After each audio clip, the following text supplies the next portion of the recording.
lectores de un escritor al que he admirado durante mucho tiempo. Y quisiera también elogiar y felicitar a los colegas que tan lúcidamente han dialogado sobre la obra de Edgardo Rivera antes que yo. Y digo esto porque todo gran escritor tiene la habilidad, la sutileza de permitirnos lecturas y relecturas de su obra, ¿no es cierto? Y veo que hay muchas lecturas posibles, lo cual no hace sino enriquecer o darnos una idea de la riqueza que la obra de Rivera Martínez nos regala. Y lo importante es no solamente que lo homenajeemos, sino que los nuevos lectores de Edgardo descubran todas las bondades de este gran escritor peruano. Hay muchas cosas que decir, por supuesto, pero yo he redactado un texto, algunas cosas ya se dijeron aquí, pido disculpas por ello, pero tal vez en la repetición esté al gusto, ¿no es cierto? A 25 años de su publicación, País de Jauja es un texto que mantiene su vigencia y calidad artística. Como todas las grandes novelas, y País de Jauja sin duda lo es, el libro de Rivera Martínez ha envejecido bien, renovando su público lector con cada nueva edición y dando pie al descubrimiento de su rico imaginario. La novela apuesta por una visión del Perú que desde su multiculturalismo dialoga con sus muchas identidades, sobre todo en estos tiempos de grandes cambios debido al fenómeno de la globalización. En realidad, con País de Jauja a la cabeza, todo el imaginario de Rivera Martínez puede ser leído a partir de esta premisa. En una entrevista con el periodista Enrique Planas en el año 2012, el escritor hace la siguiente valoración, cito a Rivera Martínez. En mi obra creo haber compartido una propuesta de lo andino que va a lo universal sin perder nunca su nexo con la raíz. La mía es una obra que incorpora diversas visiones del Perú y del mundo y que integra algunas formas de introspección. Creo también que he intentado combinar lo poético con lo humorístico, lo realista y lo mágico. Puedo decir que al escribir mis novelas y cuentos, siento que plasmé lo que me había planteado, sobre todo una novela como País de Jauja, que trata sobre la felicidad, el descubrimiento y el amor adolescente, pero también con la última novela, La luz del amanecer, cuyo protagonista parte de la sierra a Praga, a París, a Atenas, a Roma y también a México o a la isla de Pascua. Es una novela que se abre a lo cosmopolita, aunque el protagonista siempre vuelve a sus raíces. Fin de cita. El comentario arriba citado bien podría leerse como una puerta de entrada al universo de una obra singular y trascendente en el panorama de la literatura peruana contemporánea. Rivera Martínez no solo es dueño de una voz y de un universo ficcional propios que lo han llevado a ocupar un lugar protagónico en nuestras letras, sino que su obra toda puede ser leída como una nueva propuesta de nación para el Perú. Diría yo además que desde la obra de José María Arguedas no hay un escritor que nos proponga un concepto de nación en nuestras letras contemporáneamente, ¿no? En la obra de Rivera Martínez, la pequeña ciudad de Jauja se convierte en un espacio de encuentro de lo andino con lo occidental, vale decir, en un lugar donde es posible forjar un nuevo mestizaje. Todo esto ya se comentó y todo lo relativo de estos términos, de estas categorizaciones. A esta propuesta de nación, un tema de grandes alcances en el imaginario nacional del Perú, se suma el cultivo de una prosa cuidada y de gran aliento lírico, a partir de la cual se perfila un personaje prototípico en la obra de Rivera Martínez. Un sujeto de corte introspectivo y reflexivo, muchas veces un artista en ciernes, que hurga en su pasado y que al hacerlo abandona el espacio realista en el que está instalado para dar rienda suelta a su imaginación y a la aparición de mundos mágicos y fantásticos. Al mismo tiempo, si bien el mundo andino figura como un espacio privilegiado en el universo del escritor cauquino, también es importante recalcar el retrato singular que Rivera Martínez hace de la ciudad de Lima, una urbe gris y decadente en la que sus personajes deambulan envueltos en sus propios anhelos y obsesiones. En lo que sigue, quisiera revisar la obra de Rivera Martínez prestando atención a su evolución y haciendo hincapié en estos ejes temáticos, pues el cultivo recurrente de todos estos elementos da fe de la elaboración de un imaginario propio, cuyo legado y originalidad en la historia de las letras peruanas son innegables. Rivera Martínez alimentó su vocación por el arte de contar historias desde muy temprano en su vida. Me parece que era el profesor López Mariña el que evocaba algunos datos de su niñez. Nació en Huancayo en 1933, en el seno de una familia de clase media provinciana. Su vida y sus raíces, sin embargo, están profundamente ligadas a Jauja, lugar donde transcurrirá su infancia. Gracias a su familia, el escritor tendrá acceso desde su niñez a una estimulante biblioteca familiar. Al mismo tiempo, su madre le inculcará desde muy temprano en su vida un interés especial por la música y el piano concretamente. Asimismo, al ser dueña la familia de unas parcelas de tierra en Ataura, un pueblo en las cercanías de Jauja, Rivera Martínez tendrá ocasión de alternar desde muy pequeño con los campesinos de la zona, a menudo participando de sus faenas agrícolas. Todas estas experiencias le permitirán al escritor conocer de cerca su entorno cultural y geográfico y cultivar desde muy temprano en su vida sus raíces andinas.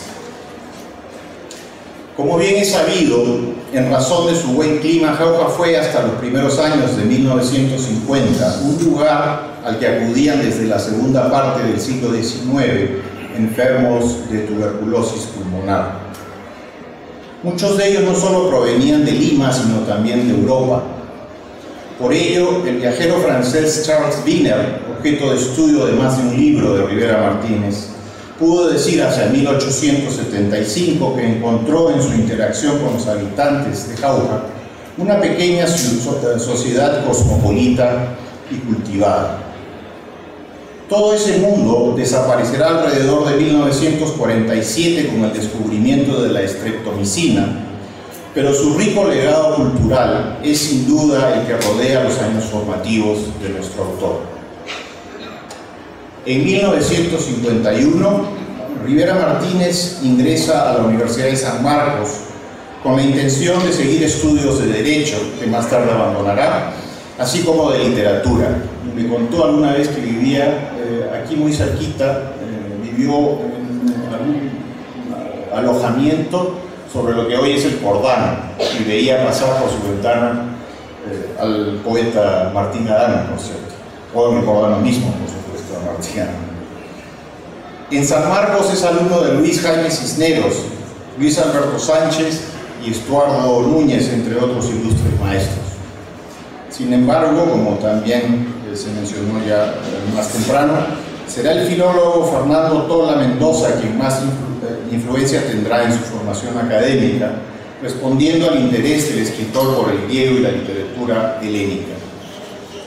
La cultura clásica dejará una huella permanente en la formación de Rivera Martínez y de manera más importante será un elemento recurrente en su conciencia creativa, como también comentaron mis colegas.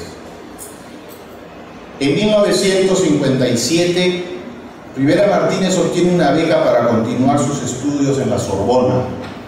Permanecerá en Francia aproximadamente 2 años, en lo que será una etapa de gran enriquecimiento vital e intelectual para el escritor. Alguna vez también me contó una aventura audaz de joven, que fue la de irse de París a Roma con un amigo en una motocicleta. Le debe haber dolido todo al final de ese viaje.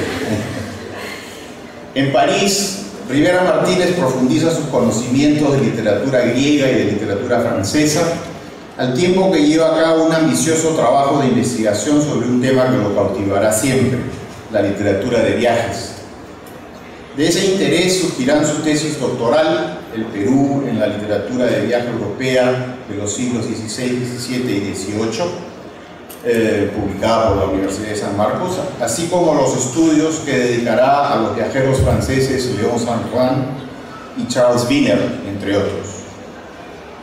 Tras retornar al Perú en 1960, Rivera Martínez ingresa a trabajar a San Marcos, donde será profesor de literatura griega y literatura francesa. 3 años más tarde, en 1963, es contratado como docente de la Universidad Nacional del Centro en Huancayo, un hecho que le permitirá volver a residir en Jauja.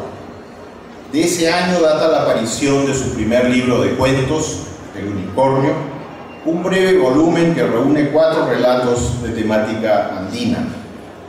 En el cuento que da título al libro aparece ese animal fabuloso de la cultura clásica, pero ubicado en las afueras de un pueblo serrano. Rivera Martínez atribuye esta novedad al gran asombro que causaron en él años antes las figuras de unas sirenas presentes en los cimafrontes de los templos e iglesias coloniales del Collao. Esculpidas por artistas indígenas durante la colonia, estas figuras siempre alimentaron la imaginación del escritor y son para él una ilustración clara del entretejimiento cultural.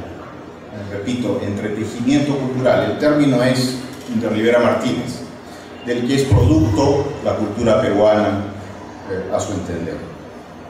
La publicación de El Unicornio pasará desapercibida por la crítica. Me dijo alguna vez, me contó que le alcanzó su libro a Arguedas, que se lo alcanzó a Salazar Volny, sin recibir respuesta alguna después. No obstante, el relato que da título al libro puede ser leído como un texto paradigmático de la obra de Rivera Martínez. Y ello no solo porque El Unicornio es un cuento que apunta claramente a una fusión del mundo andino y de la cultura occidental, sino porque la voz narrativa en primera persona del mismo nos permite el ingreso al mundo privado del protagonista. El anónimo protagonista, un maestro de escuela, es además un gran amante de la naturaleza, un elemento cuyo carácter mágico y misterioso exaltará una y otra vez en sus paseos por el pueblo. Reflexivo y solitario, el profesor busca siempre conciliar su mundo más inmediato con su admiración por la mitología clásica. Así, al igual que en muchos otros textos de Rivera Martínez, el lector se convierte de pronto en un privilegiado escucha de las tribulaciones afectivas e intelectuales a las que se enfrenta el protagonista. En este caso, no solo será testigo de la súbita aparición de un unicornio en el apacible pueblo andino donde vive, sino también de su posterior desaparición junto con Lucinda, una bella muchacha por la cual el narrador profesa una silenciosa admiración. Así las cosas, la realidad cotidiana y el entorno rural, descritos al comenzar el relato, adquieren una súbita identidad mágica con la fugaz visita del mítico animal. Dicho en pocas palabras, el mundo clásico y el mundo andino son capaces de establecer aquí un fugaz pero feliz punto de encuentro desde el espacio de la imaginación y la fábula. En 1974, en un sello que se llamaba Ediciones de la Clepsidra, Rivera Martínez publica su primera novela corta, El Visitante, un texto de factura notable, narrado a través de sucesivos monólogos donde se destaca la presencia de un personaje recurrente en la obra del escritor jaujino, la figura del ángel caído, aunque escuchando a Helen hace un momento dije, sí, puede ser un judío errante también, ¿cierto? En esta ocasión, la escritura de Rivera Martínez muestra nuevamente una prosa meditada e introspectiva para perfilar un protagonista de características muy peculiares. Asimismo, el realismo inicial del relato pronto le cede su lugar a lo fantástico y lo enigmático, al tiempo que el espacio neblinoso del malecón limeño contribuye a subrayar el carácter misterioso del anónimo protagonista. Como muchas criaturas del autor, este es un ser solitario y vagabundo que un día se topa con Lena en uno de sus largos paseos por tal vez un malecón miraflorino. El extraño sujeto es, y cito, dueño de una belleza singular, con algo de andrógino que turba y sorprende, así como de una antigua y ya desosada gentileza.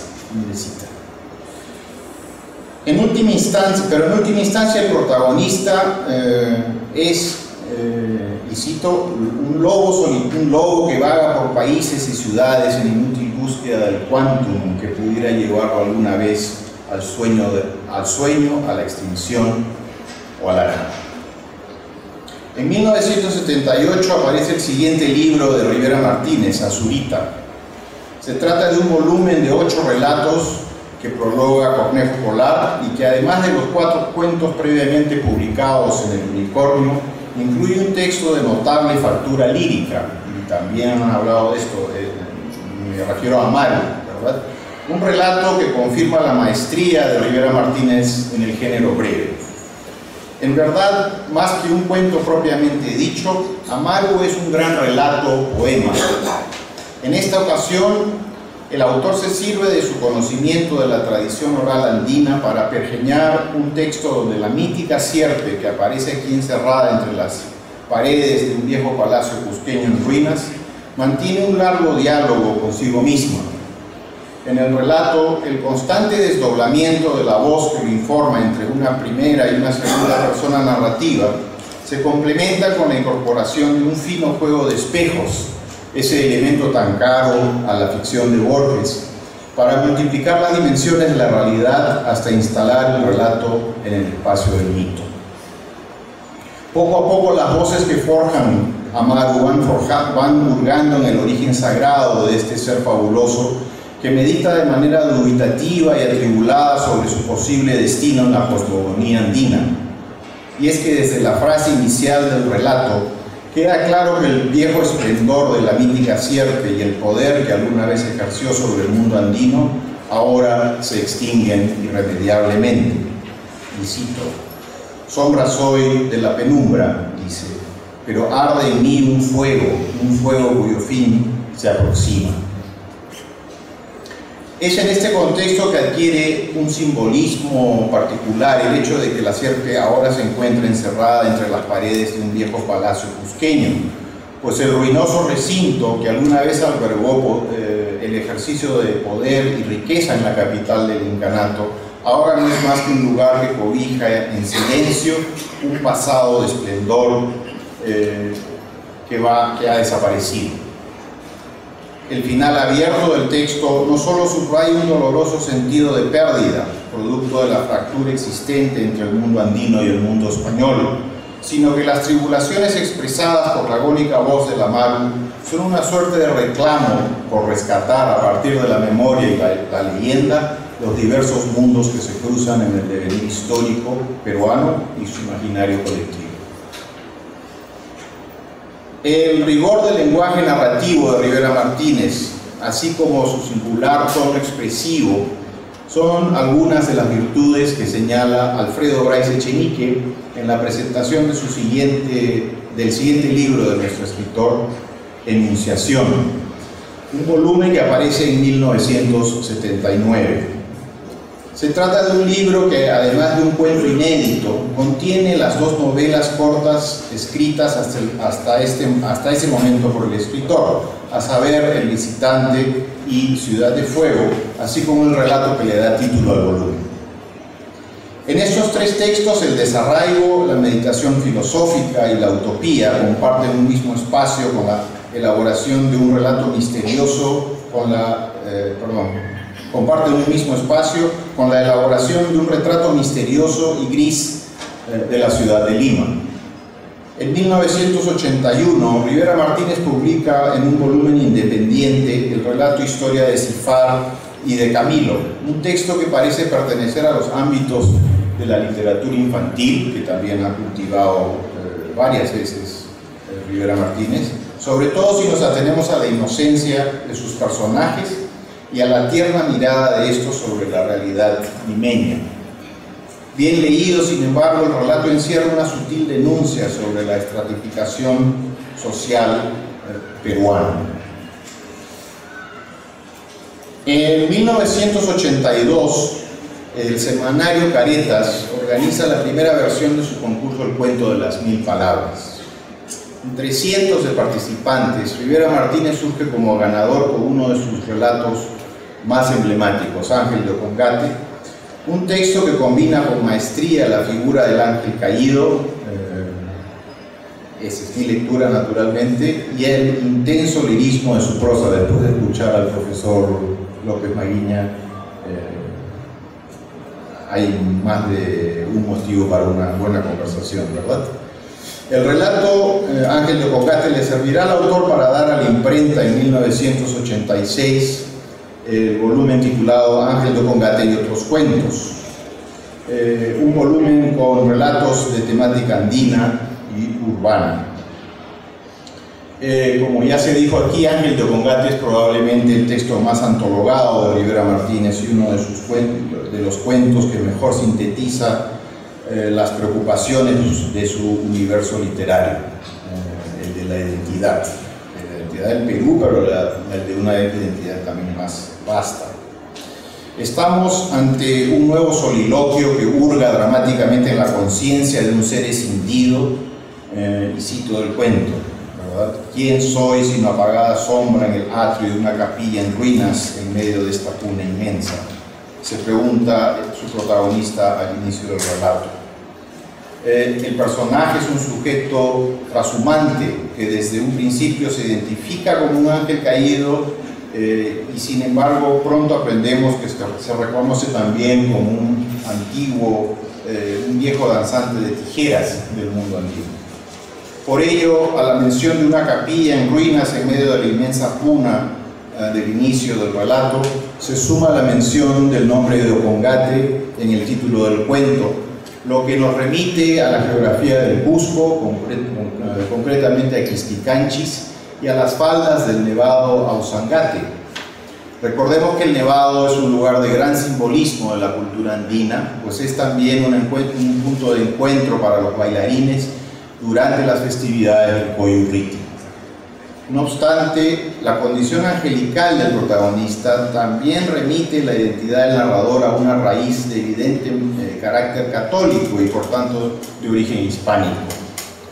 La fractura en su identidad se torna más dramática cuando un hombre viejo en el campo de Raura le informa al viajero que su figura de danzante fue registrada de forma permanente en una imagen de la capilla de Santa Cruz en la pampa de Ocongate.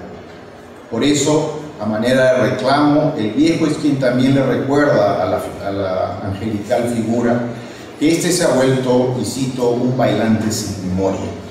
Vale decir, en un sujeto que parece haber olvidado su pasado. Todo este acontecer explica su presente angustia, así como la pena que éste purga como un ser errante. Dicho de otra manera, la voz del narrador se debate entre la búsqueda de una identidad y un lugar de reposo, pues tiene clara la conciencia de algún tipo de pérdida fundacional, como bien han afirmado Cintia y Víctor Rich. La pérdida de esa raíz inicial se presenta ahora como irrecuperable, de allí el viaje sin rumbo que parece haber emprendido el personaje.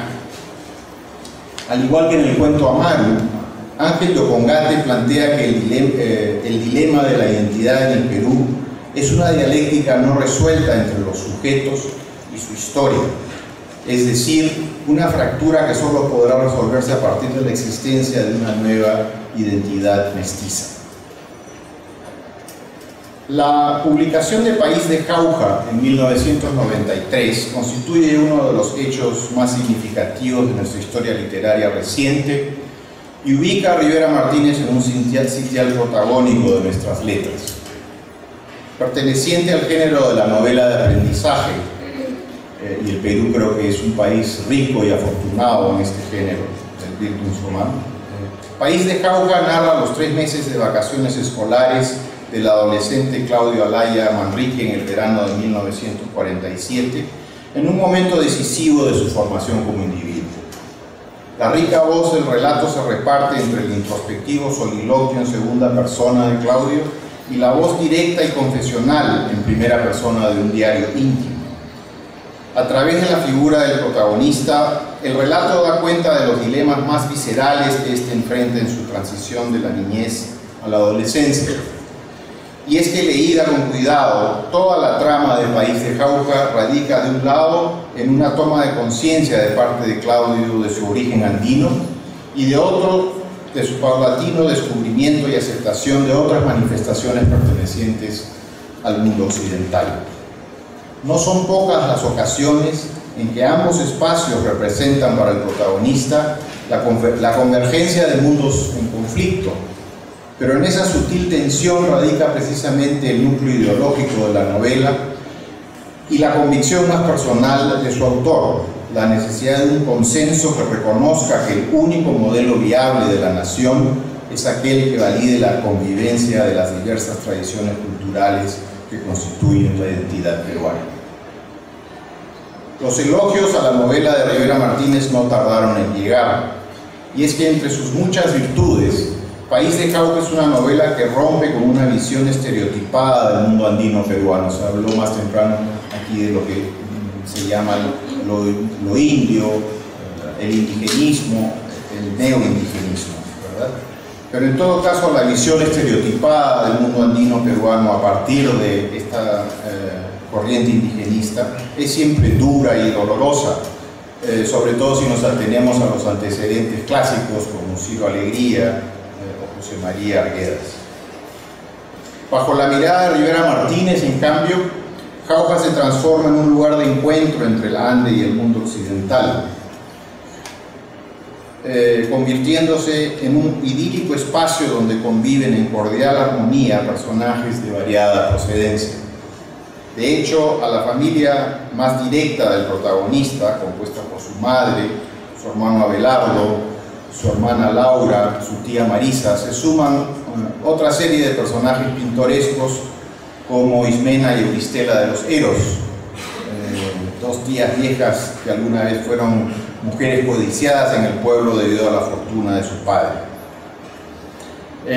Otros personajes también se mencionó más temprano, a Palomeque, a Mitrídates, ¿no es cierto?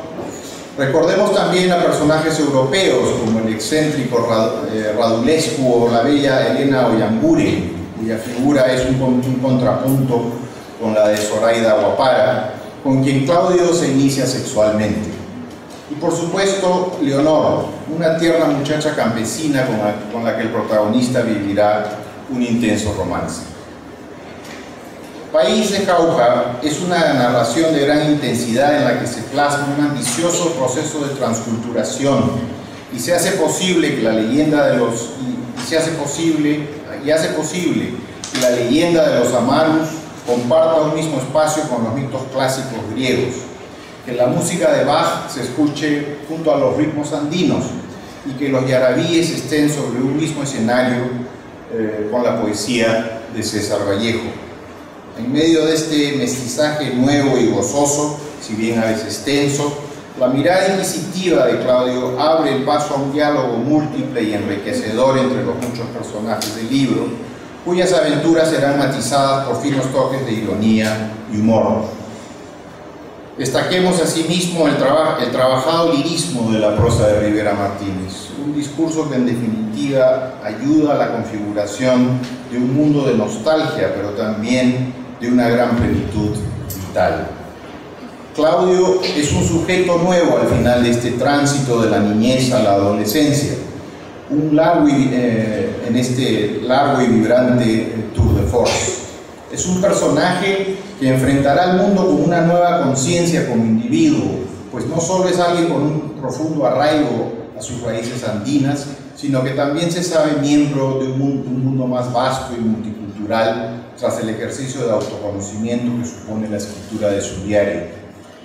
Gracias a una novela como País de Jauja, el lugar de origen de nuestro escritor es, como el Macondo de García Márquez, un espacio mítico para el imaginario peruano de nuestros días, porque desde su convicción optimista, la novela reclama un mestizaje nuevo, un mundo donde convivan armoniosamente lo cosmopolita y lo autóctono, lo tradicional y lo moderno. Bien leída, la de Rivera Martínez es una propuesta de fidelidad a las raíces y de aceptación de los aportes de otras tradiciones culturales. Esto es, una modernidad matizada por el inevitable fenómeno de la globalización. Una globalización bien entendida, consciente de su inevitable apertura a otros horizontes culturales y al mismo tiempo a todas las amenazas que esta apertura implica para las múltiples identidades regionales del Perú. Jauja será también el escenario de la siguiente novela de Rivera Martínez, Libro del Amor y de las Profecías, una nueva novela larga y ambiciosa publicada en 1999. En ella, Juan Esteban Usucamaita protagoniza un relato de largo aliento donde las líneas argumentales pertenecen a órdenes diversos y van desde lo sobrenatural y lo sublime hasta lo erótico y lo cómico. Ello permite que el libro sea no solo una suerte de comedia de costumbres provincianas con una rica galería de personajes, sino que sirva para que Jauja sea una vez más el escenario para la experiencia afectiva y la búsqueda existencial del protagonista.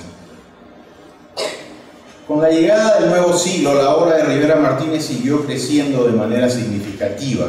Recordemos, por ejemplo, una nueva edición de sus novelas cortas del año 2000, un volumen que, además de ofrecernos versiones definitivas del Visitante y Ciudad de Fuego, incluye también el relato inédito Un viejo señor en la neblina. Debo anunciar también en primicia deportiva de Colinos que este libro está por reeditarse, este volumen de novelas cortas, y va a incluir un nuevo texto inédito.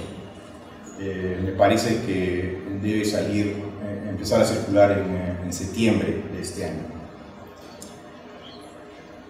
En Un viejo señor en la neblina se revive, como ya se dijo aquí, el mito de Ícaro, y se confirma el singular retrato que plasma la escritura del autor de una Lima gris y vetusta que ya antes asomó en su cuentística. Asimismo, la edición completa de todos los cuentos de Rivera Martínez, publicada el año 2008 con el título de Cuentos del Ande y la Neblina, fue una nueva gran adición a sus muchos títulos, ¿verdad? Este volumen incluye la colección de relatos danzantes de la noche y de la muerte.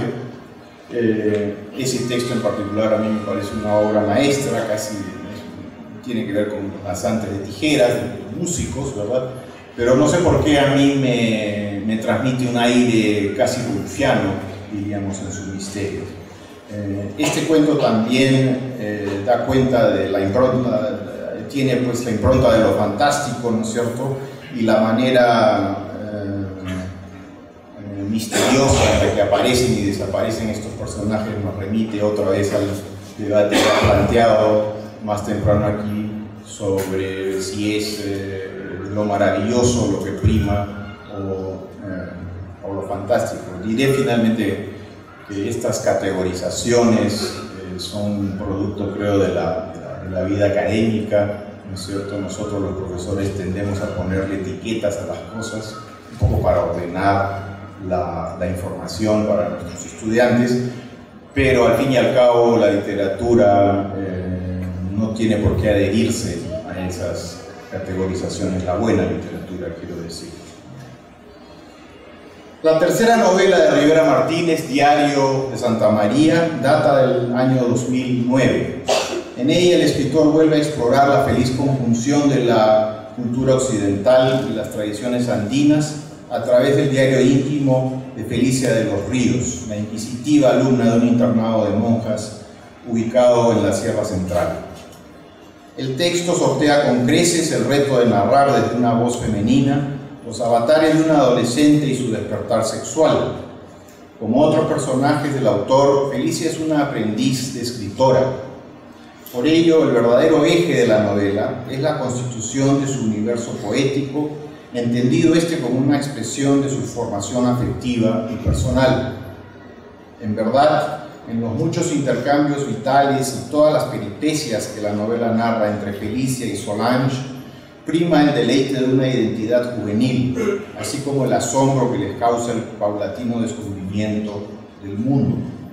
Todo ello en medio de las voces de Vallejo y Eguren, de Safo y García Lorca, así como de los ritmos musicales de Yarabí y la Tunantada, y entre muchos otros, ¿verdad? Y para establecer nuevos vasos comunicantes a su mundo novelístico, recordemos finalmente a Mariano de los Ríos, el protagonista de la novela más reciente de Rivera Martínez, A la luz del amanecer, aparecida el año 2012. En ella, el protagonista retorna tras muchos años de ausencia a la casa familiar de Soray, un pueblo en el Valle del Mantaro. Allí, entre el sueño y la vigilia, pasa revista a su vida y dialoga con los fantasmas de sus amigos, sus parientes y sus antepasados, así como con las mujeres que amó. Si la nostalgia y la melancolía marcan el tono general de este relato, no es menos cierto que Rivera Martínez también subraya a través de la figura de Mariano su apuesta por el diálogo y la fusión armoniosa de la cultura andina con la occidental, pues este tal vez sea el más cosmopolita de todos sus personajes hasta la fecha. Edgardo Rivera Martínez es en suma dueño de un universo propio en la historia de nuestra literatura. A través de una prosa de gran aliento lírico, el autor no solo ha logrado escribir e inscribir a la ciudad de Jauja en el imaginario colectivo de nuestras letras, sino que su obra toda continúa apostando con inusitado optimismo por un Perú multicultural, esto es, por una nación posible, capaz de convocar a actores de diversa procedencia a un diálogo enriquecedor a partir del viejo arte de la fábula. Un arte que este gran contador de historias cultiva con gran maestría. Muchas gracias.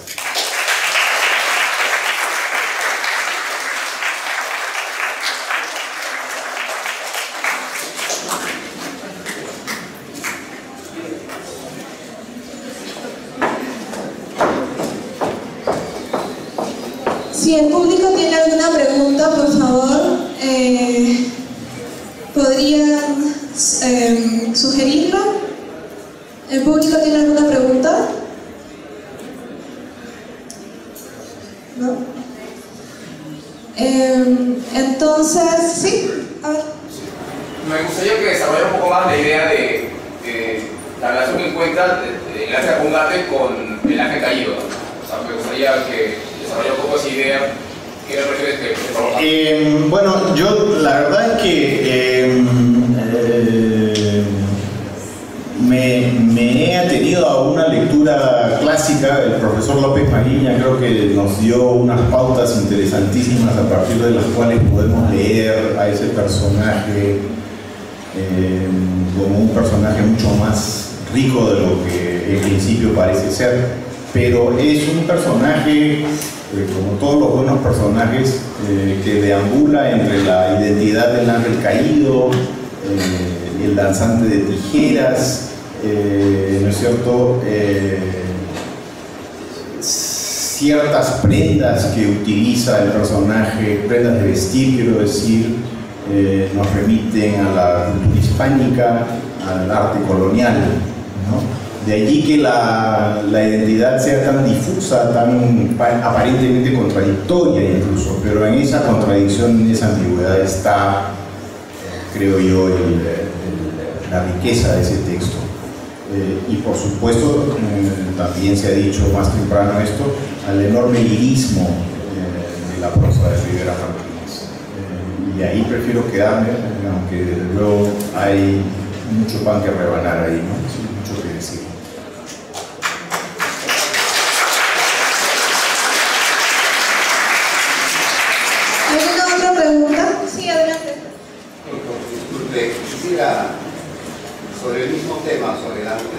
Congate, preguntarle a qué se debe la angustia de la mudez que tiene este ángel de no poder expresarse, de no poder hablar de su ser, ¿no?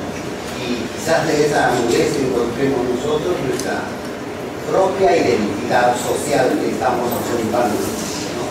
No sé si usted podría dar... Yo le devuelvo la pregunta, señor, le agradezco la pregunta, pero se la devuelvo.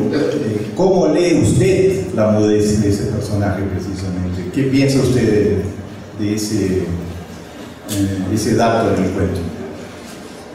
Digo que es una angustia difícil de expresar, ¿no? Y es una angustia muy difícil de expresar, de decir. Es como nuestra identidad que hasta ahora nosotros no podemos expresar. Es una confrontación entre lo occidental y lo andino. Es lo que hasta ahora nos mueve como sociedad. Estamos viviendo un momento de suma violencia, de suma intransigencia, de tanta corrupción, pero ahí estamos justamente con esa mudez angustiante que no podemos expresar. Eso es lo que... de alguna manera, digamos, ese cuento da cuenta de la incapacidad que tenemos de forjar un discurso nacional que nos convoque a todos los peruanos, a partir del hecho central que es ser un país eminentemente andino, ¿no es cierto? Y que a diferencia de otros países como Ecuador, como Bolivia tal vez, está fragmentado socialmente y los peruanos no tenemos, si queremos utilizar su término de mudez, ¿no? Una capacidad de ser convocados por un discurso integrador, ¿no? Y por eso la apuesta de Rivera Martínez me parece tan interesante, porque la apuesta de Rivera Martínez se forja a partir de ese término que subrayé más temprano, el entretejimiento cultural. Esa es una frase de él, ¿cierto? Está en alguno de sus ensayos, en uno de los libros que publiqué, recojo esa idea. Él dio una conferencia en algún momento y utiliza ese término, y ese me parece que es un término que hay que explorar y analizar con más cuidado en su obra. Pero claro, la figura vamos a llamarlo el ángel caído, a falta de una mejor precisión, ese personaje invita, ¿no es cierto?, a la reflexión sobre lo que usted menciona. Gracias. Una pregunta. Doctor Ferreira, antes que nada muy agradecido por la magnífica exposición, pero usted es un estudioso de la obra de Rivera Martínez, y me imagino que para estudiar la obra de Rivera Martínez también debe haberse preocupado de su biografía, de su vida. ¿Sí? Nosotros, por ejemplo, yo creo que no soy único, recién estamos sabiendo que él nació en Huancayo, y para nosotros es un jaujío. Dos, nos estamos enterando que él estuvo en la universidad en los 40, si yo estuve en los 60. En los 50. En los 50. El año 51 entra a San Marcos. Bueno, una época maravillosa, San Marcos, en la casona todavía, ¿no? Yo soy de los que inauguraron la ciudad universitaria. También es una cosa que no conocíamos, ¿no? Pero hay algo que a mí me preocupa y tengo curiosidad, y usted que no estudió la vida del autor, me agradaría que me aclare. No he encontrado una posición política en la obra de o sea, nunca lo he visto irse para la izquierda, para la derecha, para el centro. ¿Sabe usted algo sobre...? Yo creo que abiertamente no la he expresado, creo que no forma parte de su temperamento, pero yo sí sé, de nuevo, simplemente por mis conversaciones con él a lo largo de los años, siempre ha tenido una postura más bien de izquierda, ¿no? O una simpatía hacia la izquierda. Más no le puedo decir al respecto, pero creo que no me equivoco si hago esa afirmación, ¿no? Estoy tratando de documentarme más sobre la vida de Edgardo, porque si bien he tenido la suerte de mantener muchas tertulias con él y muchas conversaciones con él, cuando me siento a escribirla, pues me doy con la ingrata duda de que todavía me faltan más datos, ¿no? Lo que hace que apure mi retorno a Lima lo antes posible, porque estoy precisamente trabajando en un ensayo más largo que espero publicar en forma de libro en el futuro, ¿no? Pero creo, entre otras personas, no sé, yo quería preguntarle a Carlos Schwalb. Carlos Schwalb es pariente de uno de los grandes maestros de Rivera Martínez, de Fernando Tola, de Mendoza. Y yo no sé, Carlos, si en algún momento, me imagino, habrás conversado con tu tío de Edgardo y de su relación con él. ¿Puedes acercarme el micrófono, por favor? A ver si aprendemos un dato escondido todavía. No, sí, he conversado con Edgardo sobre Fernando Tola, sí. Específicamente no hemos hablado de una posición política. No sé si Edgardo tiene una posición política, pero sí creo que tiene un pensamiento político. Es decir, una posición política significa estar en seguir una agenda, una militancia, una doctrina, pero el pensamiento político significa más bien un cuestionamiento más activo, constante, permanente cambio o búsqueda de ideas y de soluciones. Y creo que por ahí va el asunto, ¿no? Cuando uno habla de Edgardo y su posición política. Más que posición, como digo. Yo hablaría más bien de una simpatía política, ¿no? No sé si, creo que habría que matizar las dos, pero yo creo que también pueden surgir antipatías, no sé, cuando uno está pensando en la política, sea de izquierda o de derecha, surgen simpatías y antipatías por un lado y otro, ¿no? Y creo que el pensamiento, o el libre pensamiento, consiste precisamente en cuestionarse siempre, en cuestionar cualquier posición. Entonces, cuando yo he hablado con él, quizás me ha escondido el dato de su posición política como antiguo, pero me pareció que no era ajeno al tema político. No, ajeno no, eso no, creo que sería injusto decir eso de él, ¿no? Pero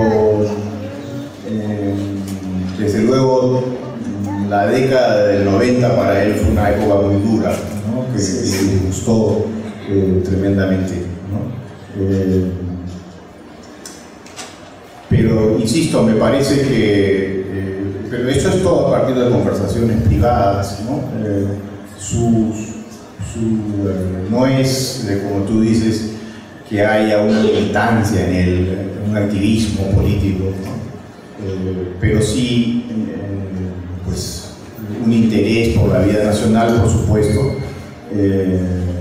y por rescatar algo que el Perú ha contribuido, la gran contribución de la cultura peruana al mundo es el mundo andino, ¿no es cierto?